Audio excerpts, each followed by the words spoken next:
Voici ce que l'évangéliste Luc rapporte. Après avoir achevé tous ses discours devant le peuple qui l'écoutait, Jésus entra dans Capernaum. Un centenier avait un serviteur auquel il était très attaché et qui était malade sur le point de mourir. Ayant entendu parler de Jésus, il lui envoie quelques anciens des Juifs pour le prier de venir guérir son serviteur.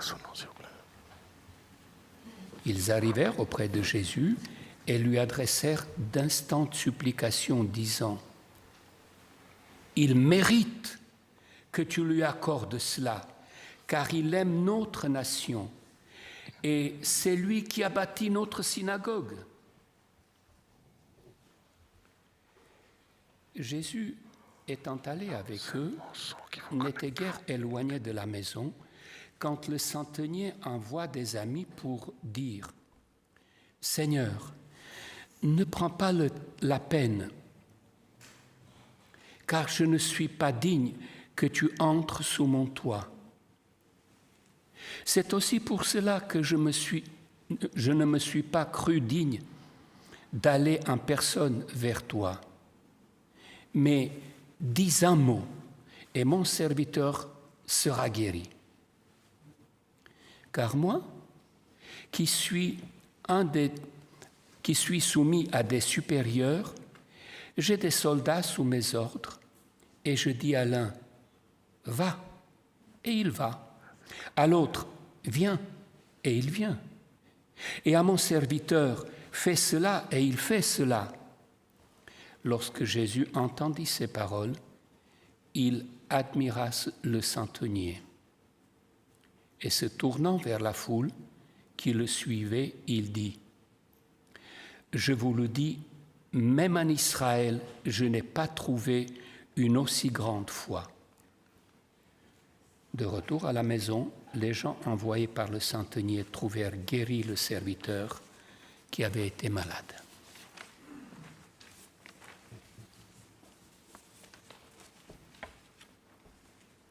Un pharisien pria Jésus de manger avec lui. Jésus entra dans la maison du pharisien et se mit à table. Et voici une femme pécheresse qui se trouvait dans la ville. Ayant su qu'il était à table dans la maison du pharisien, elle apporta un vase d'albâtre plein de parfums et se tient derrière aux pieds de Jésus. Elle pleurait, et bientôt elle lui mouilla les pieds de ses larmes, puis les essuya avec ses cheveux, les baisa et les oignit de parfum. Le pharisien qui l'avait invité, voyant cela, dit en lui-même, « Si cet homme était prophète, il saurait qui et de quelle espèce est la femme qui le touche. Il saurait que c'est une pécheresse. » Jésus prit la parole et lui dit, « Simon, j'ai quelque chose à te dire. »« Maître, parle, répondit-il. » Un créancier avait 2 débiteurs. L'un devait 500 deniers et l'autre 50. Comme il n'avait pas de quoi payer, il leur remit à tous 2 leurs dettes. Lequel l'aimera le plus ? Simon répondit, « Celui, je pense, auquel il a les plus remis. » Jésus lui dit, « Tu as bien jugé. » Puis, se tournant vers la femme, il dit à Simon, « Vois-tu cette femme ? Je suis entré dans ta maison et tu ne m'as point donné d'eau pour laver mes pieds. Mais elle les a mouillés de ses larmes et les a essuyés avec ses cheveux. Tu ne m'as point donné de baiser. Mais elle, depuis que je suis entrée, Elle n'a point cessé de me baiser les pieds. Tu n'as point versé d'huile sur ma tête, mais elle a versé du parfum sur mes pieds. C'est pourquoi, je te l'ai dit, ses nombreux péchés ont été pardonnés, car elle a beaucoup aimé. Mais celui à qui on pardonne peu, aime peu. Et il dit à la femme, tes péchés te sont pardonnés. Ceux qui étaient à table avec lui se mirent à dire en eux-mêmes, qui est celui-ci qui pardonne même les péchés? Mais Jésus dit à la femme, ta foi t'a sauvée, va en paix. Bonjour à tous et à toutes. C'est un plaisir d'être avec vous ce matin, de pouvoir partager ce culte d'adoration à notre Créateur en ce jour de sabbat, pour se recentrer, se rappeler qu'il est là, à nos côtés, malgré tout, malgré les difficultés que nous pouvons rencontrer dans la vie. En écoutant le message de Nicolas la semaine dernière, samedi dernier précisément, qui évoquait la crainte de Dieu, ou on pourrait dire plutôt la crainte des hommes face à la puissance et à la gloire de Dieu, calmant la tempête, ressuscitant les morts, je me suis vraiment souvenu fortement de ce jour où j'avais vécu un peu cette expérience-là de la crainte de Dieu. Ça m'a réveillé ce souvenir où, devant la commission de nomination, on m'avait proposé d'être le président de la fédération. Et lorsque j'ai vu cette parole que Dieu m'avait adressée 6 mois plus tôt se réaliser, ça m'avait choqué.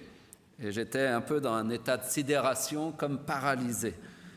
Je n'avais jamais ressenti une telle intensité de la présence de Dieu, peut-être cette fameuse crainte de Dieu. Ce n'est pas vraiment de la peur, même si quelque part c'est un peu de la peur aussi, mais c'est un peu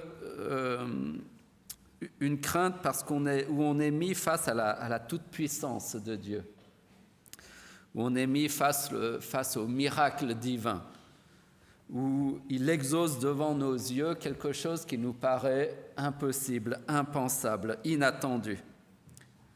Et j'étais comme saisi, pétrifié dans un sentiment mêlé d'étonnement et d'émerveillement devant la grandeur de Dieu. Je crois que ce sont ces genres d'expériences qui nous apprennent non seulement que Dieu est grand, mais qu'on est aussi face à une réalité tout autre que la nôtre. L'humain n'a rien à voir avec le divin. C'est un Dieu qui nous dépasse, qui nous surpasse totalement. Cette expérience m'a permis de comprendre peut-être un peu cette crainte des apôtres sur la barque devant un Jésus qui commande les vents, et les vents, la nature elle-même qui obéit à la parole de cet homme, de ce prophète, à la parole du Fils de Dieu, et qui calme ses eaux.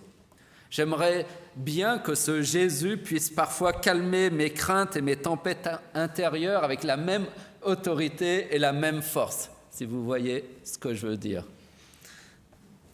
N'est-ce pas? Et pourtant, c'est ce Dieu qui nous a été présenté la semaine dernière.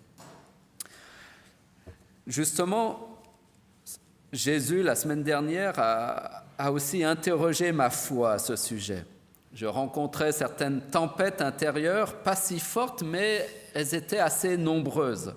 Ça faisait beaucoup et j'ai commencé à perdre un peu pied, me plaignant à Dieu à l'image des disciples dans la barque chahutés. J'ai prié Dieu, mais pas de réponse. La peur, ou plutôt l'angoisse que Nicolas avait évoquée, m'a aussi saisi pendant ce temps où Jésus dort paisiblement dans la barque. Et nous, on n'aime pas quand il dort.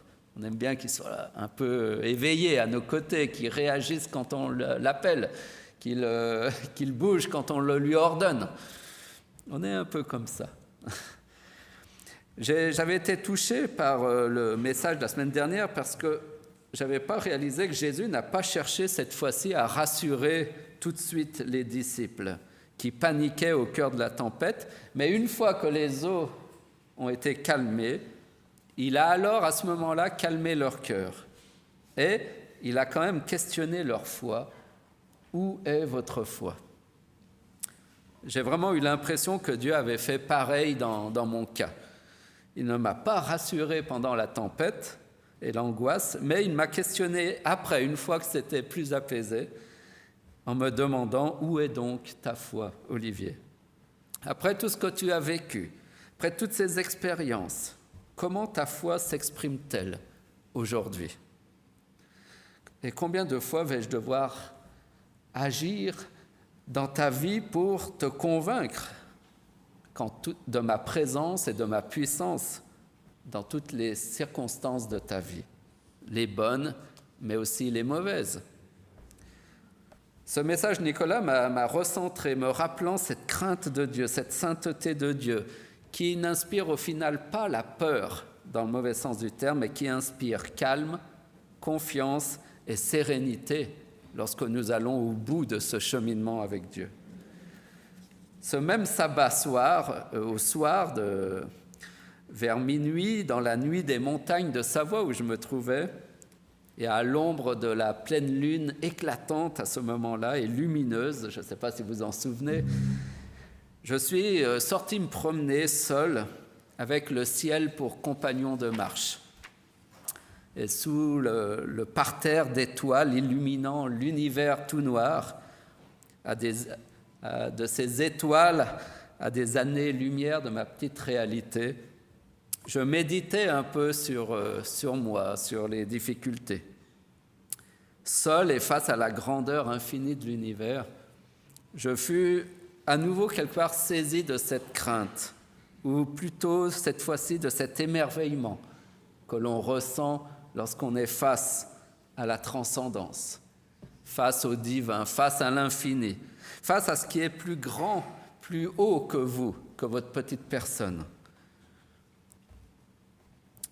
Devant l'univers, on se sent si petit, si insignifiant, comme si finalement, face à l'univers, je retrouvais ma juste place dans cet univers, juste un grain de poussière dans cet univers infini.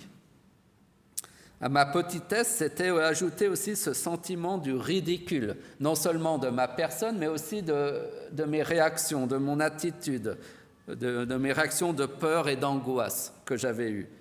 Mes problèmes, finalement, se révélaient tout aussi insignifiants devant un Dieu si puissant.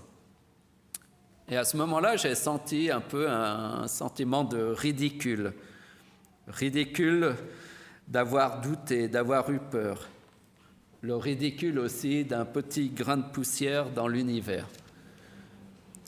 Et à ce moment-là, une petite voix s'est fait entendre en moi. Ridicule, mais ô combien aimé. Et je crois que c'est ça qui est beau avec le Seigneur. C'est malgré tout le ridicule de notre être, de notre petitesse devant l'univers, devant ce Dieu. Malgré tout le ridicule peut-être de nos actions, de nos égarements, parce que finalement c'est très ridicule. Le péché est profondément ridicule à la lumière de l'éclat divin.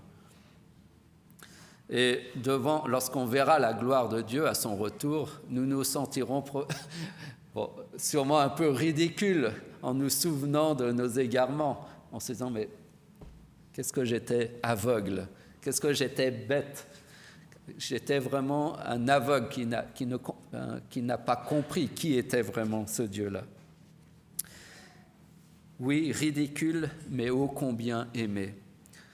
On peut le dire avec Dieu, et c'est un peu le titre de ma prédication, le ridicule ne tue pas, mais il sauve. L'homme peut se sentir petit, indigne devant l'univers, devant la sainteté de Dieu. On peut se trouver sale, moche, égaré, mais en Jésus, Dieu est venu nous rejoindre là où nous sommes. Il est venu sur cette petite planète pour une petite humanité, certes insignifiante et bien ridicule, mais ô combien aimée et précieuse aux yeux de Dieu, de notre Père céleste.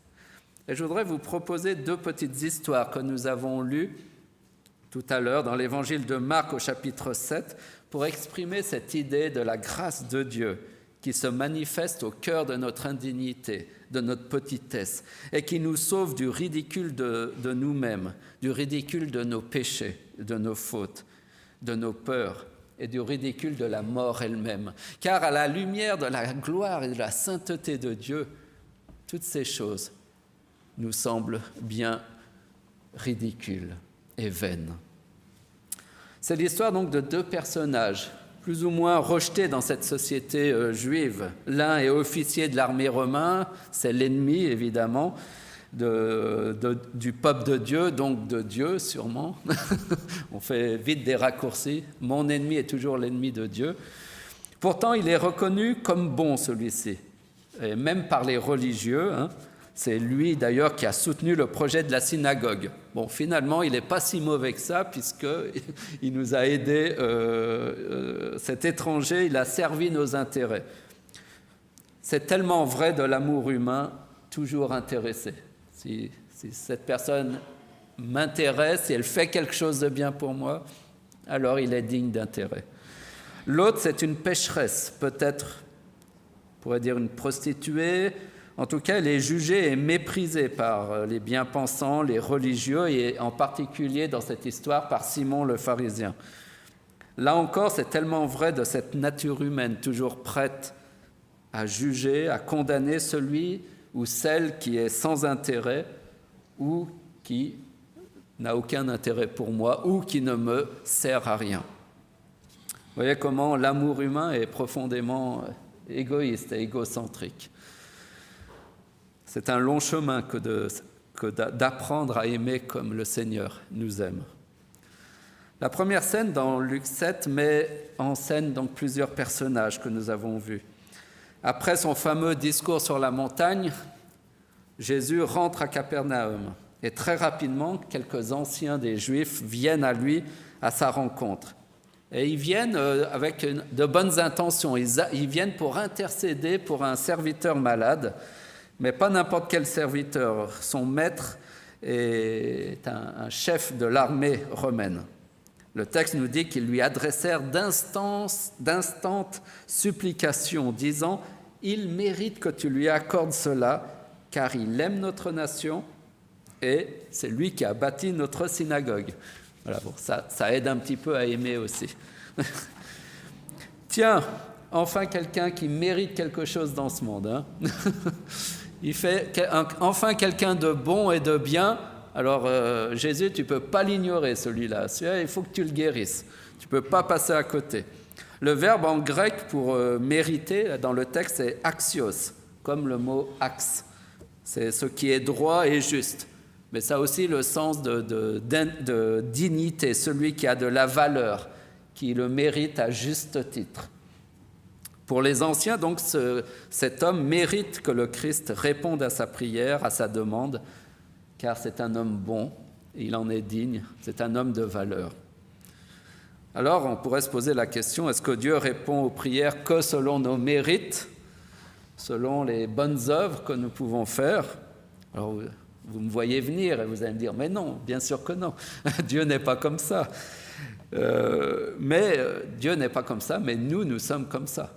Nous-mêmes, combien de fois n'avons pas prié Dieu en disant « Guéris cette personne » ou « Tu vois, elle ne mérite pas ça. Elle ne mérite pas de souffrir, elle ne mérite pas tout ce qui lui arrive, Seigneur. » Nous jugeons tous les uns et les autres en fonction de ce que nous percevons. Nous pensons tous en termes de mérite, de dignité et de valeur. Certains hommes méritent des choses et d'autres ne méritent rien, en fonction de notre jugement. Mais si l'œuvre de Dieu se manifeste en fonction des mérites des uns et des autres, on pourrait se poser la question, mais que se passe-t-il pour les gens indignes, pour les gens de mauvaise vie, qui ne méritent rien? Par exemple, cette femme de mauvaise vie qui est venue aux pieds de Jésus. En voilà une qui ne mérite rien, sinon le châtiment de Dieu et le jugement des hommes. Son indignité est criante et sa honte est profonde. C'est une femme de mauvaise vie. À cette époque, déjà, être femme, c'est pas évident, mais de mauvaise vie, c'est des femmes qui étaient profondément méprisées par les hommes. Et comment Dieu pourrait-il répondre à ces prières? D'ailleurs, lorsqu'elle se jette aux pieds de Jésus, ça passe mal. Hein? C'est la Sainte Seine avec le lavement des pieds qui passe mal. Là, hein? Elle lui lave les pieds avec ses larmes, après elle l'essuie avec même pas une serviette avec ses cheveux. Je ne sais pas si vous avez déjà vu ce genre de lavement des pieds, mais non, hein, ça passe pas. C'est très original. Hein? Mais voilà, au verset 39, les hommes se posent cette question. Si cet homme était prophète, il saurait qui et de quelle espèce est cette femme qui le touche. Il saurait que c'est une pécheresse. Vous voyez le mépris, quelle espèce de femme ça peut être. Jésus ne tique pas, il reste calme et serein.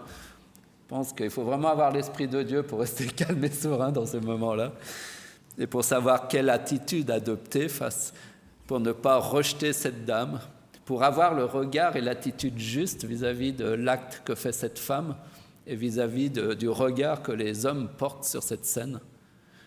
C'est là où on voit que si nous ne sommes pas remplis continuellement de l'Esprit de Dieu, nous sommes incapables de gérer de telles situations. Et nous, face au regard des pharisiens, moi je me serais détourné, je dirais non, fais pas ça, c'est gênant, tu m'embarrasses devant les gens. Mais Jésus ne se laisse pas embarrasser, parce qu'il regarde et il juge autrement que les hommes. Il regarde au cœur, nous enseigne la parole de Dieu. Jésus ne tique pas. D'ailleurs, il sait aussi ce qu'on pense de lui. Il cherche pas trop il s'inquiète pas du regard des autres. J'aime bien ça chez Jésus. Parce qu'au verset 34, ils se disent, Jésus va dire, voilà, vous êtes finalement, ce que vous pensez de moi, c'est que je suis un mangeur et un buveur, un ami des publicains et des gens de mauvaise vie. Mais Jésus l'assume d'être l'ami des gens de mauvaise vie. C'est beau. Il assume d'être l'ami de ces gens. Voilà donc deux situations où la morale chrétienne est assez justement représentée par les anciens et Simon le pharisien. Une morale chrétienne qui est basée sur des valeurs qui sont certes justes et saintes, comme on l'a vu à l'école du sabbat, mais avec lesquelles nous jugeons. Et surtout, nous rejetons et condamnons les gens qui n'entrent pas dans le cadre de cette alliance, de cette morale, de cette justice divine. Ainsi, en jugeant selon la loi, eh bien, l'un mériterait l'attention de Jésus, car il est bon avec tous, surtout avec eux, et qu'il sert leurs intérêts, et l'autre qui ne leur sert à rien du tout, les rejeter, jugé indigne et ne mériterait pas l'attention de Jésus à cause de sa vie de désordre et de débauche, parce qu'elle ne respecte pas la loi sainte et sacrée de Dieu.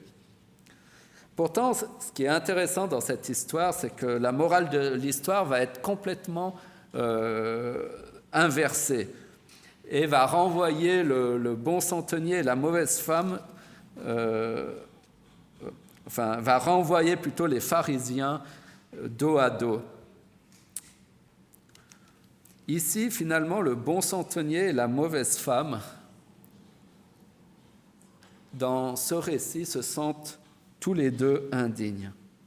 Finalement, c'est les anciens qui mettent sur le centenier cette idée de bonté d'un homme juste et droit.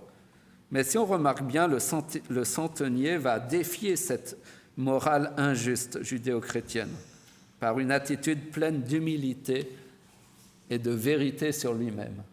Voilà un homme qui ne se ment pas à lui-même. C'est bien rare, ça. Car nous aimons bien nous tromper sur nous-mêmes. Nous aimons bien nous voir plus grands et plus beaux que ce que nous sommes peut-être réellement. Nous n'aimons pas tellement être cette petite poussière dans un univers infini. Non, nous aimons être le centre de l'univers et le centre du monde, parce que finalement, c'est ça le cœur du péché et de la quête de toute puissance.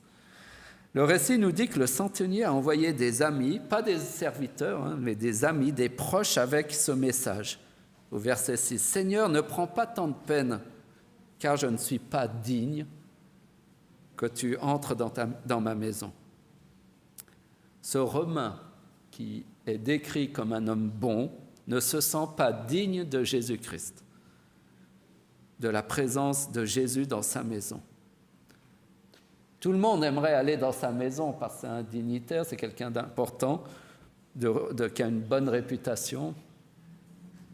Mais non, Jésus ne peut pas venir chez moi, je ne me sens pas digne. Et il va d'ailleurs rajouter une couche au verset 7. « C'est aussi pour cela que je ne me suis pas cru digne d'aller en personne vers toi. Mais dis un mot et mon serviteur sera guéri. » Cet homme puissant, d'une bonne situation sociale, de bonne morale, de bonne réputation, dont on dit tout le bien, se sent pourtant tout petit et se sent même indigne devant Jésus. Des fois, nous avons un peu, en tant que bons chrétiens, nous croyons mener une bonne vie et on se sent plutôt être des personnes bien, de bonne réputation. Mais est-ce que, finalement, devant Jésus, comme ce centenier, est-ce qu'on se sentirait indigne? Mais indigne de quoi? Je fais tout bien, je suis tout bon, voilà, si je n'ai pas tellement à avoir honte de ce que je suis. Pourtant, cet homme, à 2 reprises, exprime son sentiment d'indignité, qu'un tel prophète vienne à lui, vienne chez lui. Le mot « digne » ici vient du grec « ikanos » qui signifie « capable »,« suffisant »,« convenable »,« bon »,« bien » ou « approprié ». Donc, contrairement au chef religieux, le centurion ne se sent pas si bon, si juste, si bien que ça. Pourtant, on pourrait croire qu'il n'a rien à se reprocher. Le centenier pourrait se flatter en comparaison aux autres hommes, en particulier à cette femme de mauvaise vie, par exemple. Mais ses yeux ne sont pas sur les hommes, ses yeux sont sur le Christ. Et face à sa présence, le centenier se sent tout petit et réellement indigne. Un peu comme moi face à cet univers où j'étais saisi de sentiments de ma petitesse, de mon insignifiance, de ma fragilité. Comme un homme face à cette grandeur, la crainte a saisi ce centenier. Et il se sent petit et indigne devant la gloire du Christ. Il ne se laisse pas flatter son ego, il soumet son ego au Fils de Dieu. Et d'ailleurs, le centenier va donner des explications par rapport à la source de cette indignité qui a bougé, mis en avant sa foi. Il dit au verset 8, « Car moi qui suis soumis à des supérieurs, j'ai des soldats sous mes ordres, et je dis à l'un, va, et il va, et à l'autre, viens, et il vient. Et à mon serviteur, fais cela, il fait, et il le fait. » Je crois que le centenier parle son langage de soldat. Il a reconnu l'autorité du Christ. Il a compris la supériorité et le pouvoir du Christ. Il a reconnu que cette autorité est une autorité qui vient de Dieu lui-même. Et en ce sens, il ressent alors sa petitesse et son indignité devant une telle autorité. Et je crois que c'est la source de sa crainte, de son sentiment d'indignité, d'être face au roi des rois, au Seigneur des seigneurs. Cette crainte, elle est positive, elle est saine, car elle va faire grandir sa foi. Le fait de se sentir en présence du roi des rois va lui donner l'assurance que tout est possible, que tout devient possible face à ce Dieu face à cette parole. Dans son indignité, il demande à Jésus de ne pas se déplacer. Ne prends pas de peine, dis seulement un mot. Parce qu'il a pleinement confiance en l'autorité de la parole de Dieu. Je sais que tu es le roi des rois. Il te suffit de dire une chose, comme moi, lorsque je donne un ordre, l'ordre est accompli. Toi, le Seigneur des Seigneurs, si tu donnes un ordre, je sais que cet ordre sera réalisé. Je sais que cet ordre sera accompli par tes serviteurs ou par toi-même. Voilà comment la crainte de Dieu nourrit la foi de l'homme. Comment la grandeur de Dieu nourrit notre foi en la parole. Comment l'autorité, le pouvoir absolu de notre Dieu absolu nous donne le courage et la force de nous confier pleinement et à 100% en lui. Et je crois que c'est ça qui va toucher Jésus-Christ. C'est rare d'entendre dans un texte que Jésus admira le centenier. C'est rare de voir Jésus qui admire un homme pécheur. Mais il admire sa foi et sa totale confiance en lui. Il admire le fait qu'il a reconnu en Jésus l'autorité suprême, le roi des rois, le Seigneur des seigneurs. Sa foi sauvera le serviteur. Et cette histoire bouleverse donc totalement la base de données du départ. Le bon centenier méritant la grâce de Dieu se sent indigne, et dans l'histoire suivante, Marie la prostituée est accueillie par Jésus et retrouve sa dignité. Je vais être beaucoup plus court sur cette histoire, où il y aurait beaucoup de choses à dire, car c'est une histoire très très riche. Mais cette rencontre est pour moi une des plus touchantes. Cette femme ne demande rien, elle ne demande qu'une chose, c'est Jésus. Depuis des semaines, elle a entendu parler de cet homme, de ce qu'il faisait aux lépreux, aux handicapés, aux malades, à tous les gens qui souffrent au plus profond d'eux-mêmes. Elle a reconnu chez cet homme la présence de Dieu. Elle a reconnu chez cet homme son sauveur, celui qui pouvait lui redonner une vie nouvelle. Elle aussi, elle en a gros sur le cœur, elle est en quête de guérison, de pardon, d'amour dans une vie un peu misérable. Elle a confiance en Jésus, c'est un saint. Comme le centenier, elle voit en Jésus un saint.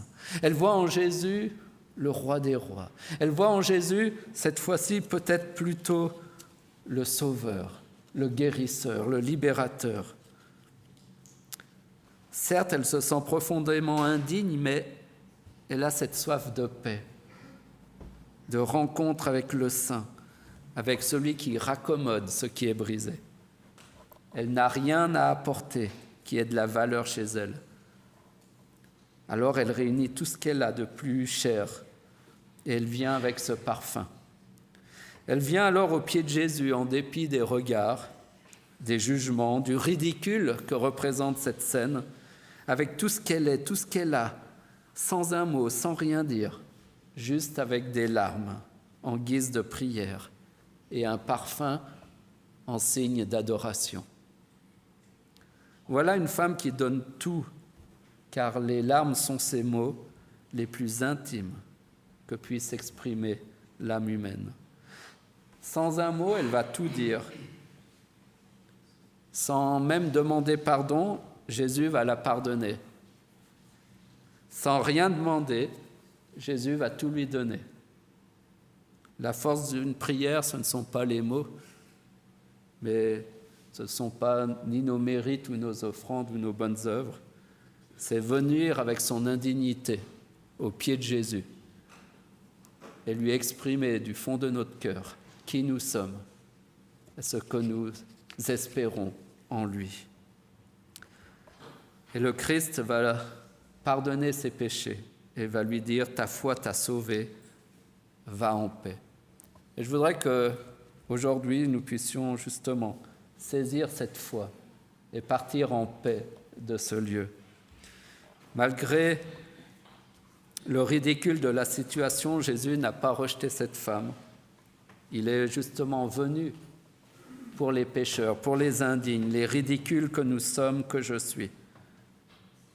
Simon qui ridiculise la femme sera ridiculisé par Jésus. Le ridicule de Marie va sauver Marie. L'indignité du centenier va guérir son serviteur et lui-même. Alors n'ayez pas peur du ridicule avec Christ. Le ridicule ne tue pas, mais en Christ, il sauve avec puissance. Amen. C'est